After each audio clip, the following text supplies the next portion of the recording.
Hello, YouTube. I am Luke, an instructor and content creator here at Covalence. I also specialize in React, as I've made a whole course on it and coded a lot of projects in it at this point. And I'm also a go-to resource on it for a lot of my alumni, current students, and a lot of my developer friends who are now starting to work on projects in it. And I actually got this question, and I had a back and forth correspondence with a buddy of mine who went from working on a team of Angular 1.6 to beginning to lead a team in a React project. And I gave him a very aha moment with this breakdown I'm about to do in this video, which again inspired this video. And I figured that I will share it with the world, as he also had some difficulty finding this TLDR list of how stuff works. So the point here is the basics of how React works. How do we get from what we're writing in our probably VS Code editors, to what we actually see and interact with in the browser? That is the purpose of this. So without too much further ado, let's get going. Right. There we go. Let's get going. So, like I said, it's easy to lose the forest through the trees. I have students that can code wonderful CRUD style, like full stack CRUD applications that have an entire React front end, and they can build out the components. They can run their fetch requests. They understand how use effects can hook into things. They understand how to use state and props. But again, it's easy to code something and get the desired result and not actually understand the big picture. So a lot of the times, I will ask these kinds of clarifying questions when a student tries to complete our final assessment in our full stack and full-time course to make sure they understand how the project is actually working, how that data transfers from back end to front end. But we're going to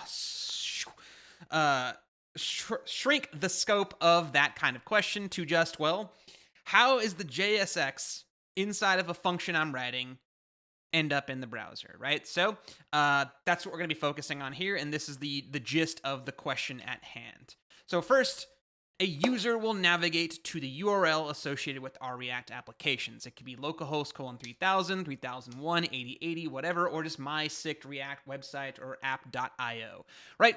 That's how it's going to begin. Someone wants to view our React app. It's probably going to be like a native web application or something like that. They navigate to URL, they open a phone app, whatever, right? That's what's going to happen here. Second, the browser that we're typing the URL into, is going to make a request to a server, right?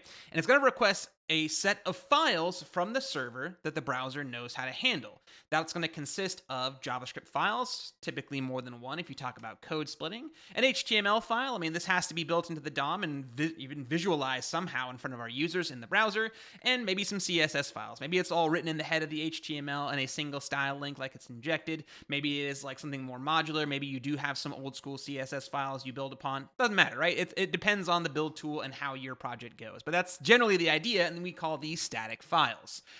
Create React app in my example here, or I guess Vite, or most build tools will typically transpile, bundle, and minify these files, right? So you'll have something as simple as this in a Node Express server that says, hey, send the static files in the public folder that will probably be pre-built before we push our React code to production, right? So all of our produced code is slammed together in these files and sent to the browser as a request, or they are requested by the browser to a server, and then the server will then send back the requested files, and the browser will start to parse and execute them, okay?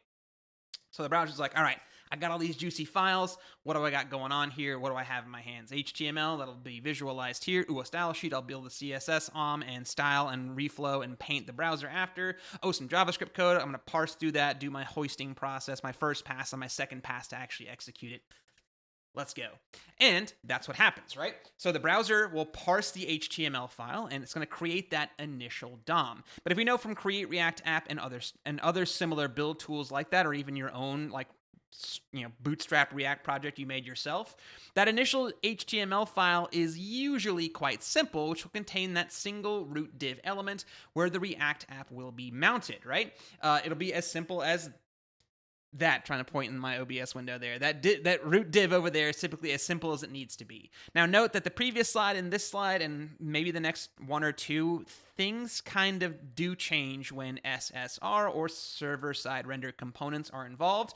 If you want clarifications on that, I'll make a separate video that TLDRs it or something like that, or I'll answer the comments down below, or please comment yourself down below if you want to introduce it. Because remember, this is not supposed to be this is not supposed to be exactly how everything works. This is like the TLDR version to make sure that you can get that big picture and you can figure out the nitty-gritty details from there.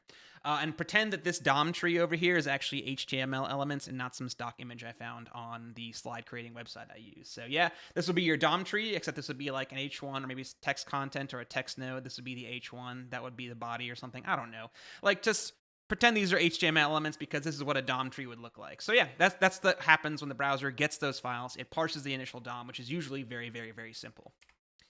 After that, the browser, like I said, will start to execute the JavaScript code. It's going to make the pass. It's going to do any kind of variable hoisting if you're still using vars or things like that, or depending on how your code was transpiled.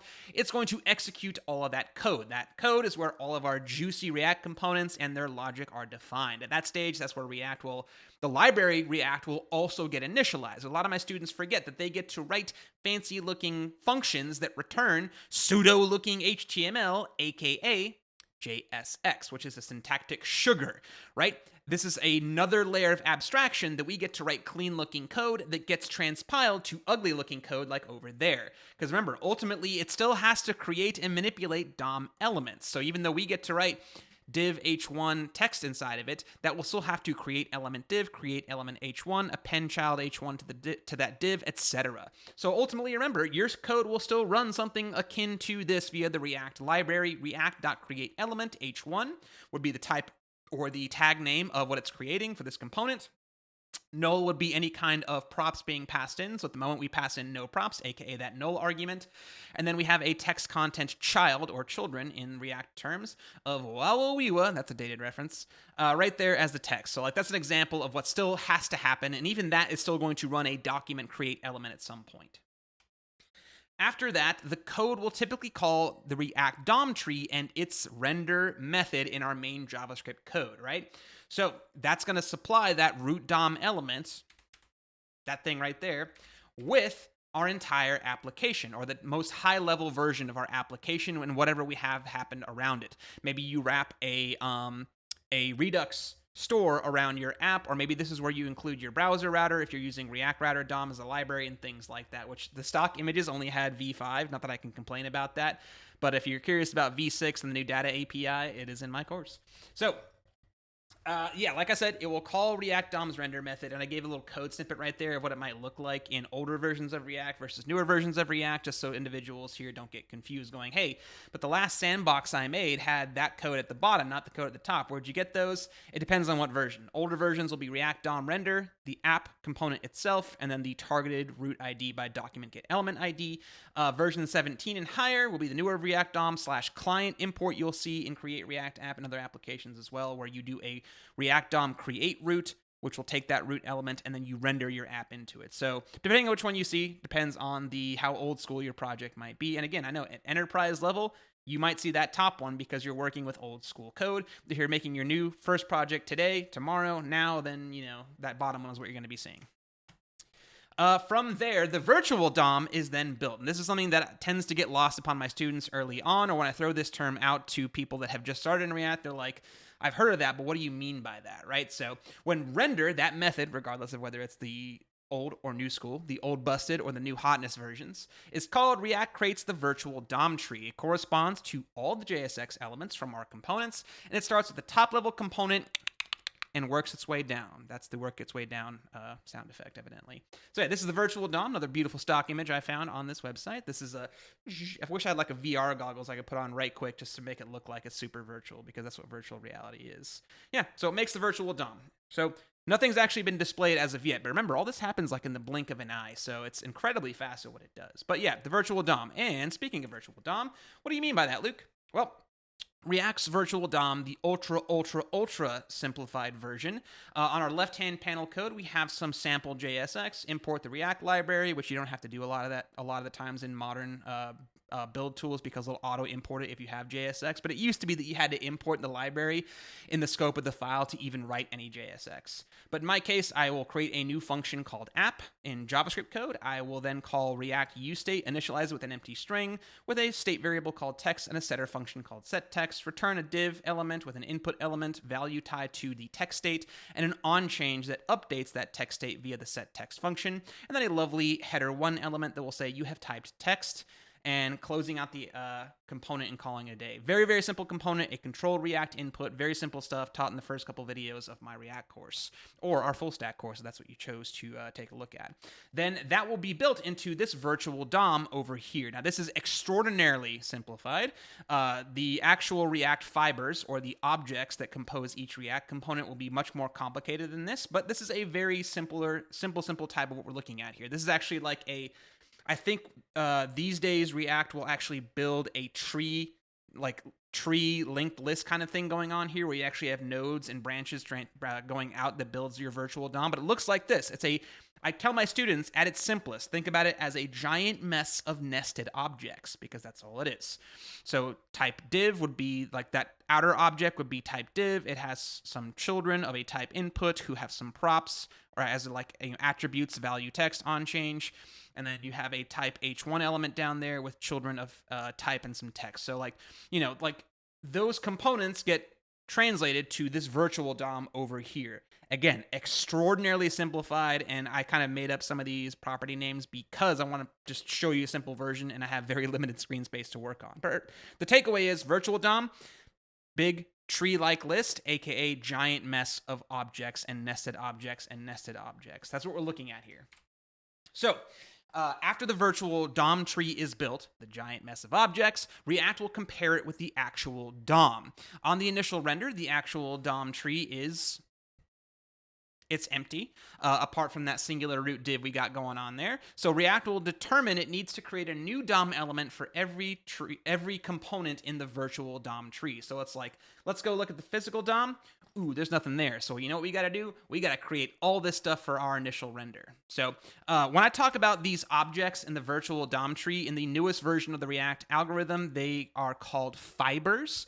So a single fiber is a fancy JavaScript object that basically describes everything about that component, that element, whatever, with a ton of properties on it that are used in a very cool fashion. But again, I'm keeping it super simple, TLDR, for this video. So with the new React fibers and the new algorithm, it actually does do some A/B switching like this behind the scenes. There's a pretty awesome video with Dan Abramov. If I remember, I'll put it in the description down below. Otherwise, comment asking for it, and I'll remember it. It's like a 2-hour-long video where some individuals interview him, and he talks about how this new algorithm works. It actually keeps two virtual DOMs, an A tree and a B tree, and it will swap between the two when it comes time to actually render changes into the DOM to keep things efficient and fast, which is pretty cool. Server-side rendering would also kind of screw up this process. Instead of rendering, you would actually do something called hydrating, because you would pre-build HTML on the server, send that response, send the JavaScript code after, and then instead of seeing an empty root div, the JavaScript code will have to hydrate the tree to say, oh, I got to match my tree to match what's in the physical DOM. So that's what's different about SSR by this point. Right. So like I said, the A/B switching I thought was a cool stock photo because it's actually what it does. So after that, React will update the DOM to match the virtual DOM. It's going to use what's called a heuristic algorithm, meaning it makes a couple assumptions to keep things fast, tidy, and organized. For example, if a parent's state changes, it will not filter down to all children to figure out which ones need to re-render. It will simply re-render all children. This is why I tell my students that if they can keep their state low in the tree, it'll avoid unnecessary re-renders wherever possible if you're building an application that, render performance could be an issue. So that's what a heuristic algorithm means, right? I'm going to make some assumptions to make this speedy and efficient. And that will also trigger what we define as batch DOM updates, because again, you don't want to read, write. You want to do all your reads and then all your writes in traditional DOM manipulation, like kind of batch like together. So that's why it will reduce the amount of DOM modifications needed by trying to efficiently batch as many as it can together. And that's also why my students will sometimes go, hey, Luke, I coded a bunch of set states one after another and they're not firing in my call order. Why not? I'm like, well, behind the scenes, it's going to actually run those asynchronously and try and batch state changes together to reduce the number of renders required. And there are tricks to get around that. They're actually linked.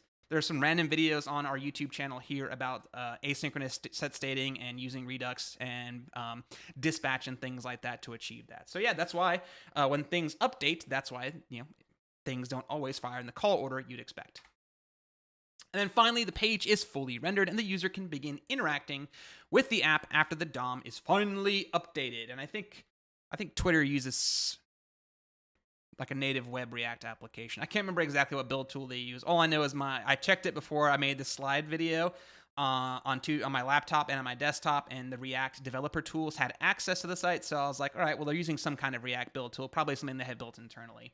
So yeah, from here, React will now repeatedly perform the previous few slides to maintain the actual DOM in sync with the virtual DOM whenever a state change occurs or a prop is update.d. Typo there, #professional. Get in the comments to let me know how solid I am with the professionalism on these videos. I'm going to leave that there because I'm proud of it, all right?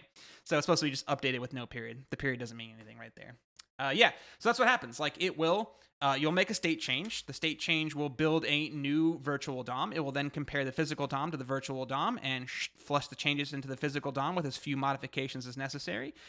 It will update the DOM, like I said, and then you will have a web page with the changes that user just did ready to go and waiting the next state change. And that process is repeated over and over again, and that is how your React application works as a TLDR. So let's say you're at this video and you're doing a TL didn't watch, too long didn't watch, which is, I mean, it's not that long of a video. So here's like the rundown. Give me that rundown, Jim, of what happened, right? So URL is access. We request static files from a server. The server then sends those files to the browser. The browser will then parse the initial HTML and create that initial DOM, which is very simple with that root div. It'll then parse and execute our JavaScript code, which will have all of our juicy React code written inside of it, and a call to ReactDOM.render that will render our top-level application, and it's going to work its way down to all children components until all are generated into a virtual DOM, a tree-like list, which is a bunch of objects we call React fibers in the newest algorithm. And that giant mess of objects is then like, all right, I'm done. Let's go compare it to the physical DOM.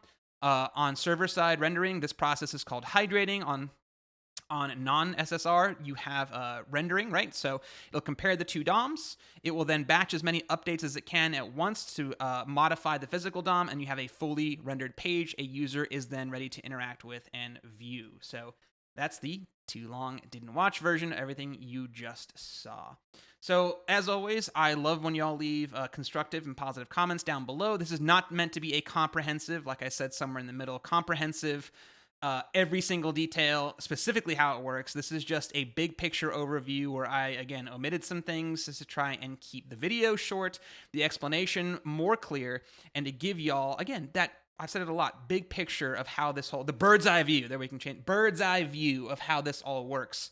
So you can become even more competent React developers in understanding the code that you're writing and how it translates to a user experiencing it in the DOM. So I'd like to thank my community, or our community here at Covalence, which we live off in Discord, another stock image right here I found on this site. Love it. All of my students and developer friends and alumni, all y'all ask the craziest questions, and it makes for some excellent video content and excellent content in our Discord channel. Like, this is actually just a post I had in our Discord that went over these bullet points that I created into a video because I thought it'd be worthwhile to put out here. And again, I know some hapless soul learning React like 4 years from now will go, how does this all actually get pieced together? Stumble upon this video and go, dude, you saved me so much time, because I have ran into lots of posts like that myself. So we actually have something cool. We have a community membership where for $25 a month, you can join our Discord community and access every course at Covalence. And you can go through all the content, including my React course, our full stack course, and figure out how all this works. If you don't know how to write JavaScript code, we can start from there. If you know JavaScript but don't know React, we can start from there. If you want to learn full stack development, we can go from there as well. So I'd like to put this fun function here. Hey, you're finally awake, trying to cross the border into the community at our URL, covalence.io/membership, right? So thank y'all, and I'll see y'all in whatever the next video happens to be.